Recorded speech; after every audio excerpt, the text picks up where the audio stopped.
7 de la mañana con 7 minutos, iniciamos noticias a las 7 a.m. Ya le adelantábamos toda esta polémica que se ha suscitado. El Congreso de la República tendrá su propio centro de estudios, pero este tema a continuación con la entrevista del día. Carmen Ortiz nos tiene ahora la entrevista del día. Adelante, Carmen. En esta época de luces y cohetes, debes estar siempre preparado con Bactir. Bactir alivia y desinfecta heridas, quemaduras, raspones y piquetes. Búscalo en sus prácticas presentaciones. Muy buenos días, distinguido público televidente.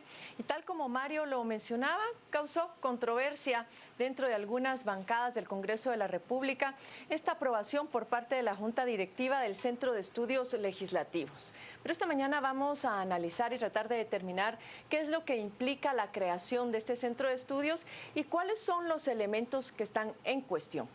Damos la bienvenida a Gerson Sotomayor, él es analista en temas legislativos. Gracias, Gerson, por acompañarnos nuevamente. A ti por la invitación, muchísimas gracias. Y cuéntanos, tú que estás de lleno parte de tu tiempo en el Congreso de la República, ¿qué es lo que ha suscitado esta controversia por la aprobación de este Centro de Estudios Legislativos? Bueno, en primer lugar creo que hay que hacer contextualizar un poco que este tema del Centro de Estudios Legislativos, o antes Instituto de Estudios Legislativos, no es realmente un tema nuevo, no es un tema de que acaba de salir, digamos, a la palestra, es un tema que ya se tenía de tiempo. De hecho, creo que la primera vez que recuerdo que sonó esto fue durante el mandato de Roberto Alejos como presidente del Congreso de la República.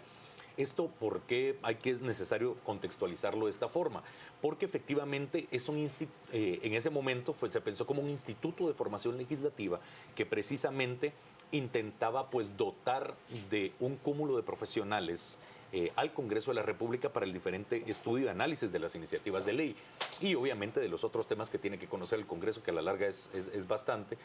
Y se intentó, digamos, que obviamente esto también tuviera un tema formativo para los diputados, candidatos a diputados y para los diputados electos en ese momento. Entonces, cosa que obviamente sabemos que los diputados electos pues llegan a las curules sin el mayor conocimiento sobre cómo realmente se dan las cosas, y en el Congreso de la República no existe la carrera legislativa. Hoy por hoy podemos decir que todos los asesores del Congreso de la República son 029, no hay un solo asesor que sea 011, es decir, que sea 011 y que sea asesor. Todos los 011 son asistentes. Y esto obviamente no cuadra, digamos, dentro de una carrera legislativa, una carrera institucional que debería de tenerse y se tiene en cualquier parte del mundo en un tema tan importante como lo es el Congreso. Yo sí recordaba que no era la primera iniciativa, yo recordaba que ya han habido otras, pero yo creo que la diferencia es que esas otras iniciativas tenían financiamiento de algún donante en particular. En este caso, al parecer, lo que ha creado también parte de esta polémica es que se pretendería que sea del propio presupuesto del Congreso de la República que se financie este Centro de Estudios Legislativos, y no sé cuál sería la carga presupuestaria para hacerlo funcionar. ¿Tú tienes idea de cuál es el monto? Pues realmente yo no he visto el acuerdo de Junta Directiva, pero hay varias cosas. Uno, digamos, en una implementación progresiva de un instituto de esta naturaleza, en una institución como el Congreso de la República, que no está necesariamente acostumbrada a darle seguimiento al tema académico, a tener cursos y diplomados constantemente, pues obviamente se tiene que dar una implementación progresiva, no solo en su funcionamiento, sino también en la parte presupuestaria. Digamos, dentro de la circunscripción del presupuesto que tiene el Congreso, hay que recordar que el presupuesto es básicamente la única institución que tiene una disponibilidad presupuestaria tan fácil, tan flexible, precisamente porque aprueba su propio presupuesto, y esto obviamente va generando a que se puedan dar diversas anomalías. Para la creación de este instituto o centro, creo yo que no fuera necesario en este momento más de 1 millón o 2 millones de quetzales, realmente solo para definir pensum de estudios, para definir qué es primero lo que se va a hacer, las personas también que tengan experiencia en esto, porque solamente la administración académica de un centro de esta naturaleza, en donde tú vas a definir si van a hacer cursos libres, si vas a implementar diplomados, o inclusive se hablaba de licenciaturas o maestrías. Es casi prácticamente como montar una universidad ahí adentro. Totalmente. Ver el tipo de acuerdos que tú puedas tener con las universidades para que todo eso tenga créditos Es decir, no se trata únicamente de dar cursos, lo importante en esto es que tengan créditos académicos y para eso tienes que llegar a ciertos acuerdos con las universidades, que entiendo que ya el Congreso de la República los tiene, pero el solo contratar el personal específico y técnicamente especializado en esto, me imagino que no ha de ser cosa fácil ni tampoco ha de ser barato. Es el grupo de personas que va a definir el pensum, como tú bien dices. Totalmente, y la parte inicial realmente, yo siempre he planteado cuando del propio Congreso han salido instituciones, que cuando se hacen las leyes, que siempre la primera dirección que se da de las instituciones define la vida de una institución en su totalidad. Si no se crea y se logra establecer con éxito realmente hacia dónde va la institucionalidad, es muy difícil que luego enmiende el camino y se pueda hacer. En este caso, obviamente, si estamos hablando de un presupuesto totalmente desbalanceado, donde han habido varios ofrecimientos de parte de cooperación internacional para poderle dar seguimiento a algún instituto, digamos, de análisis o de estudios legislativos, pues obviamente creo yo que es innecesario absolutamente destinar tanto presupuesto para la formación de un centro de esta naturaleza, sin contar también con la capacidad que tiene la cooperación internacional de poder apoyar al Congreso de la República en esto. Al fin y al cabo, es un tema que realmente, pues, no dudo su importancia, sería muy importante, pero especialmente hay que transparentar su creación. Eso. No Porque es entiendo posible... que hay otras experiencias en otros países en donde se tiene, es decir, no es que aquí estemos inventando algo que es relativamente nuevo, sino que hay experiencias de este tipo de institutos que se orientan a la formación de los parlamentarios. Exactamente. De hecho, hay varios países que tienen un desarrollo legislativo y parlamentario mucho más amplio, pues obviamente cuentan con este tipo de institutos y centros, pero obviamente pues ya tienen esa experiencia y ese, por lo menos, ese intercambio de experiencias era absolutamente necesario poderlo hacer para poder conformar el Instituto de Estudios Parlamentarios. ¿Por qué planteo esto? Porque no solamente es transparentarlo hacia dónde se puede orientar el instituto, sino transparentarlo en los procedimientos que se realiza para su creación. No es posible que solo 3 miembros de junta directiva lo aprueben y el resto de miembros de la junta directiva no tenga conocimiento, y especialmente que se haga cuando hay comisión permanente, no cuando está la junta directiva establecida en pleno, digamos, en un periodo ordinario de sesiones. Hemos visto, obviamente, entonces esto deja mucho que decir. ¿Por qué planteo esto? Porque obviamente tenemos a una junta directiva que estuvo permanentemente durante todo el periodo de sesiones ordinarias, que no hizo absolutamente nada, y digamos en el sentido de que el Pleno tuvo muy poco movimiento en un año electoral como este. Y ahora que está en temporalidad, digamos, extraordinaria de sesiones del Pleno, pues entonces se cree... Sale con esta decisión. Obviamente esto deja mucho escondido. Crea muchas sospechas, pero vamos a ir rápidamente a redes sociales para ver qué está opinando nuestro público televidente. Vamos contigo, Pietro, para que des lecturas a esos tweets o comentarios en Facebook. Así es, Carmen, muchas gracias. Resulta que planteamos en Facebook y en Twitter la pregunta de qué opinión le merece este nuevo Centro de Estudios Legislativos en el Congreso de la República, y esto es alguno de los comentarios de nuestros televidentes. Julio Giovanni Guzmán nos dice: no entiendo cómo pueden autorizar esto. No llegan ni siquiera al Congreso a hacer su trabajo. ¿Quién va a pagar a los disque maestros que le van a dar clase a estos ladrones? Nos dice Julio Giovanni Guzmán. Luego también Ludwig Palacios nos dice: es una estrategia para todos los diputados que no fueron electos y seguir devengando un salario.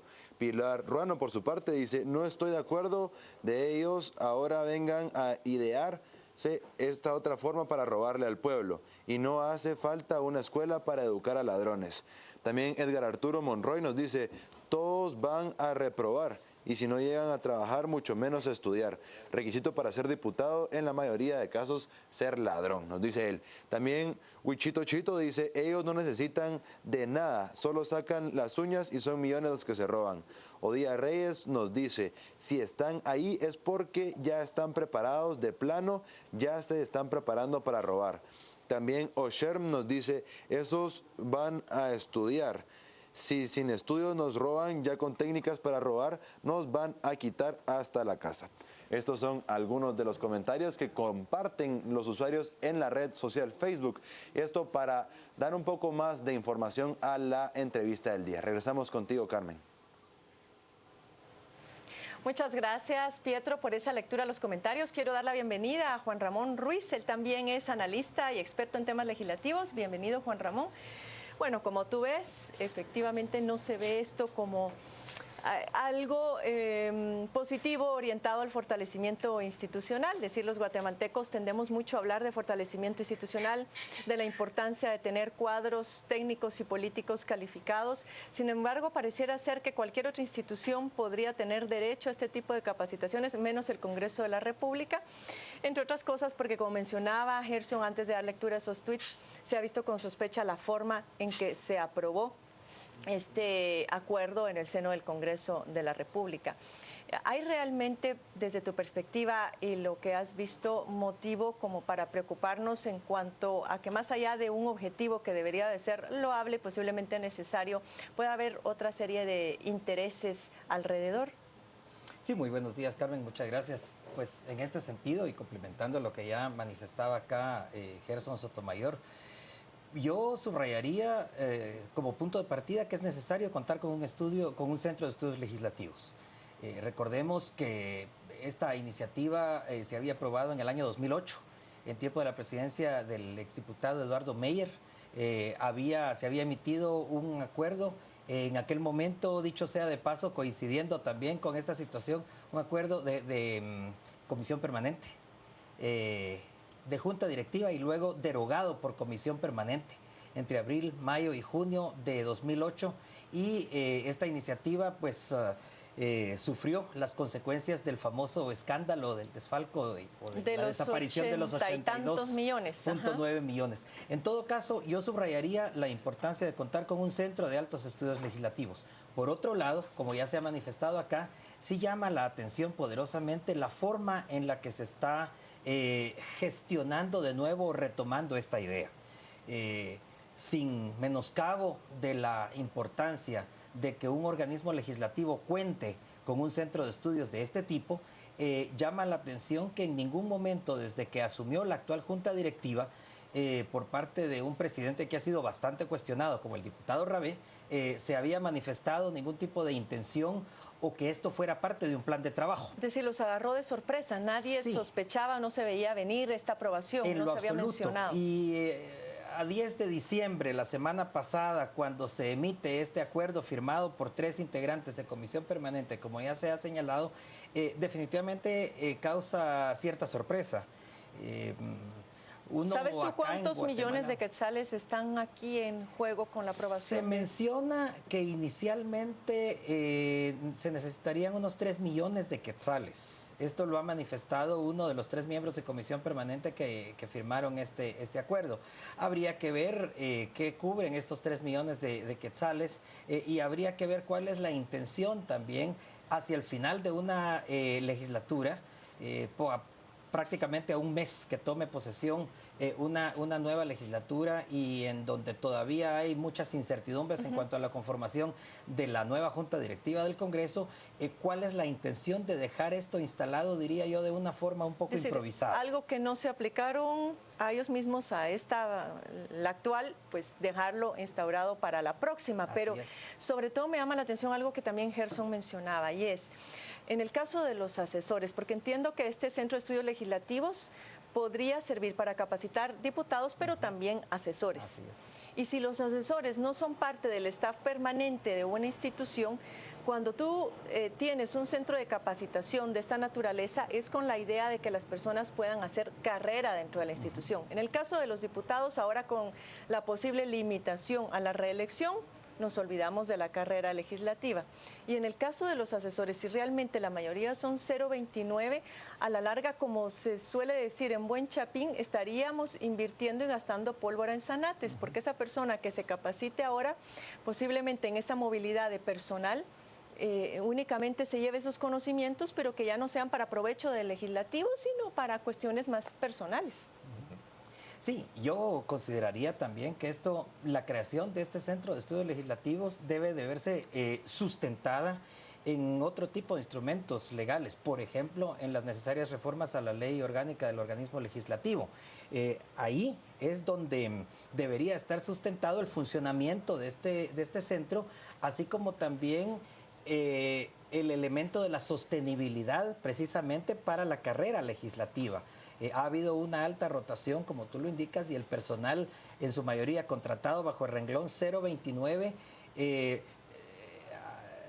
se observa una alta tasa de movilidad, una gran inestabilidad laboral, y muchas veces los asesores y otros empleados del Congreso de la República ni siquiera saben si se les va a renovar el contrato o no, año con año.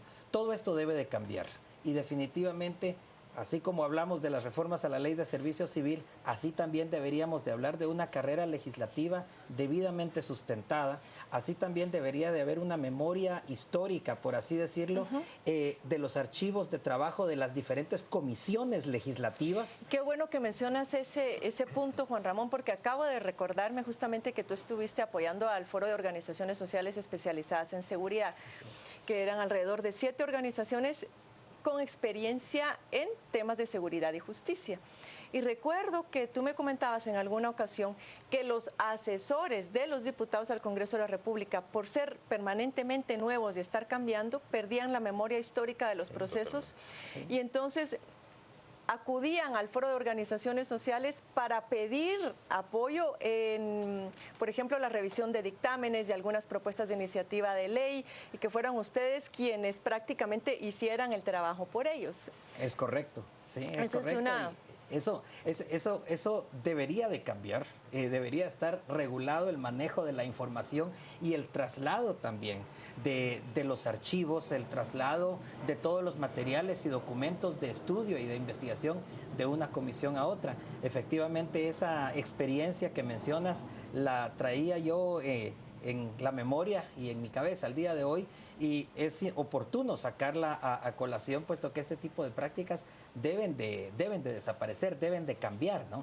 En ese sentido, un centro de estudios legislativos podría venir a beneficiar el trabajo sustantivo de las comisiones, podría venir a capacitar y a mantener actualizados a los diputados, al menos durante los 4 años que ocupen la curul, y si se permite una reelección, pues supongamos que durante los 8 años, pero sobre todo el trabajo y los frutos de un centro de estudios legislativos debería de beneficiar a los asesores, siempre y cuando hubiera otro tipo de cambios estructurales a lo interno del organismo legislativo, sustentados en su respectiva ley, como ya lo he mencionado, que le dé permanencia y que le dé continuidad a este staff y a este cuerpo de asesores, más allá de otro tipo de intereses que son los que están en este momento subyacentes alrededor de esta iniciativa que ha venido a sorprender a todo el mundo, es decir, más allá de los intereses que podrían ser desde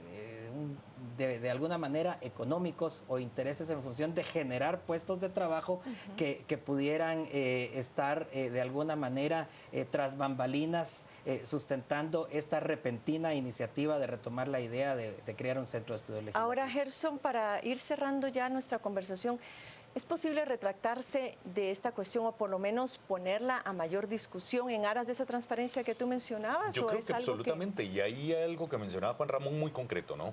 Uno es, en un acuerdo de junta directiva es tan volátil como el día de mañana se junten y simple y sencillamente desaparezca el instituto. Es decir, hay cero institucionalidad real en la creación del centro.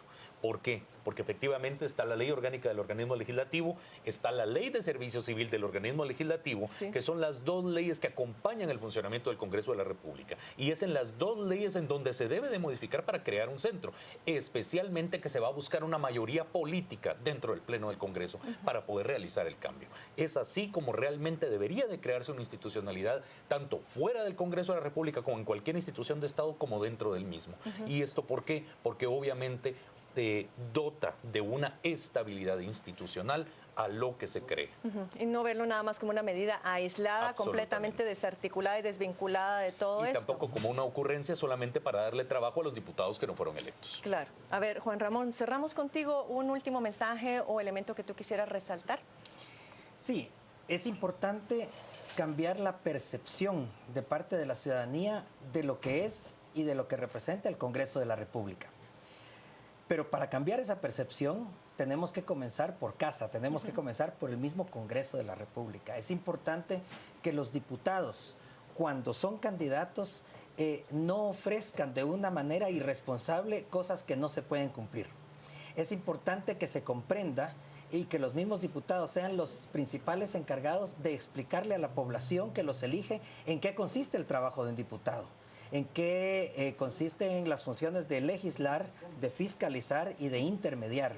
No pretender que el Congreso siga siendo una agencia de empleos como lo ha sido hasta ahora.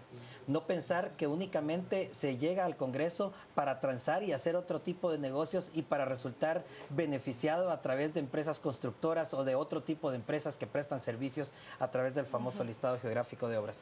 Todo eso es muy importante y solamente en la medida que vaya cambiando la percepción de la ciudadanía de lo que es y de lo que debe de ser el Congreso de la República, en esa misma medida, a través de gestiones transparentes, de gestiones serias, me refiero a las gestiones de los diputados y particularmente de quienes integran la Junta Directiva, va a ser posible sustentar ideas que efectivamente son loables y son necesarias, como el funcionamiento de un centro de altos estudios legislativos. Sobre todo, pues, rodeados de la confianza necesaria en que esto realmente se está haciendo con buena voluntad y con un buen propósito. Muchas gracias, Juan Ramón, muchas gracias, Gerson, por sus opiniones, por ilustrarnos esta mañana, a nuestro público televidente también. Aprovecho para desearle un muy feliz inicio de semana y volvemos ahora con Mario al set principal.